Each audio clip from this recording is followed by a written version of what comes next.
Welcome to 50 Ways to Succeed at Work, where you hear stuff about ways to succeed even the most well-intentioned colleagues, advisors, careers officers and HR departments may never get around to mentioning.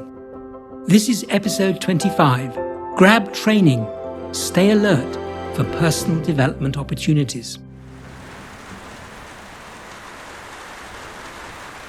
The inventor of the lightning conductor, Benjamin Franklin, offered down-to-earth advice for anyone wanting to succeed. If you fail to plan, you're planning to fail. Since you're listening to my podcasts, you're certainly not planning to fail. So let's start with something called your development plan.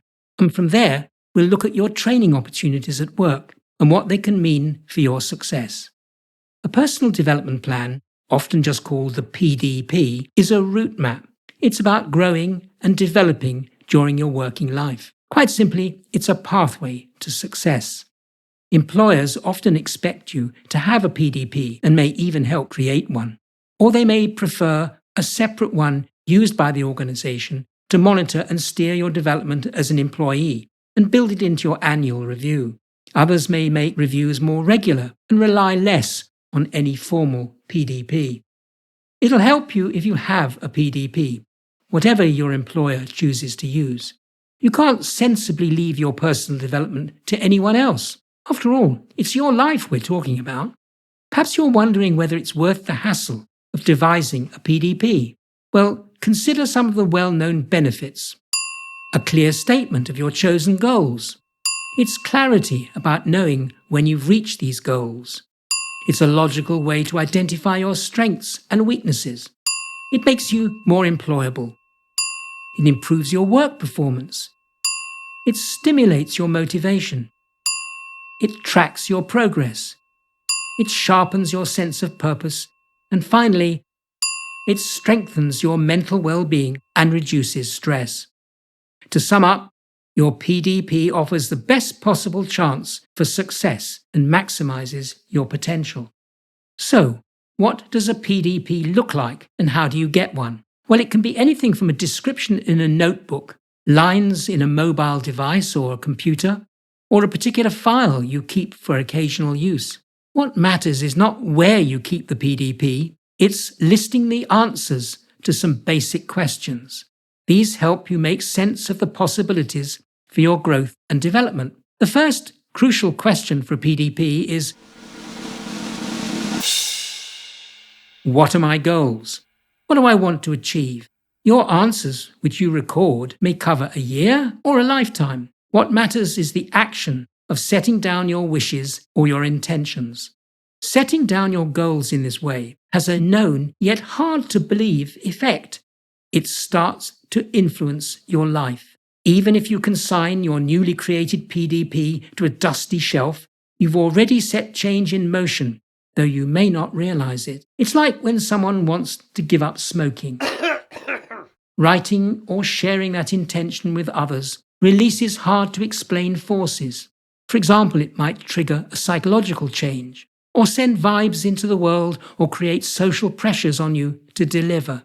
Your answer to what is my goal may not come immediately, or it may jump straight out at you. Whatever it is, take the trouble to write it down. And while you can keep this goal in your head, recording it is a helpful discipline. The second crucial question for your PDP is, what do I mean by success? And there's more of this at my podcast website, all about what you mean by success. Faced with this challenge, some people prefer to give it a miss. Others bounce right back with clear answers, such as, I will be enjoying my working life. I will be CEO of a company. I will qualify as an accountant. I will be happily settled with a partner. We've now reached the most critical part of your PDP. This guides you in spotting essential training and development opportunities. Grab them while they exist. They may involve workshops run by a live person or online learning, coaching, mentoring from someone who supports your growth, and experiential learning. Your employer may direct what training you should do to enhance your work performance. These days, though, individual employees like you need to take responsibility for their development. That means looking out for development opportunities and grabbing them while you can. Equally, it's being reluctant to sit through learning situations at work that look and feel disconnected from your personal or career goals. When it comes to training, can you pick your online activities? Can you access the training platform anytime, on any device? Or are you limited in some way, such as using an office PC? And will the learning activities tie into real-world situations with practical experiences? Or is it mainly just theory? Equally important, can you set your own goals for the training? You are the best judge of training and whether it takes you further towards your PDP goals or not. Training at work is not a once-only event. It needs to be a never-ending journey. So what action am I suggesting? Well, first, invest time to develop a personal development plan, your PDP, as a long-term investment in your success.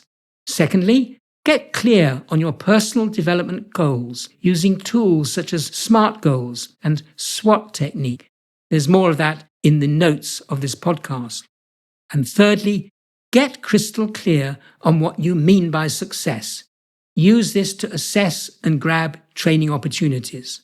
And my takeaway from all of this? As part of your search for success, build your PDP and use it to identify necessary training that can develop your abilities. You've been listening to an episode of Andrew's 50 Ways to Succeed at Work. For more episodes, subscribe free to my regular weekly podcasts.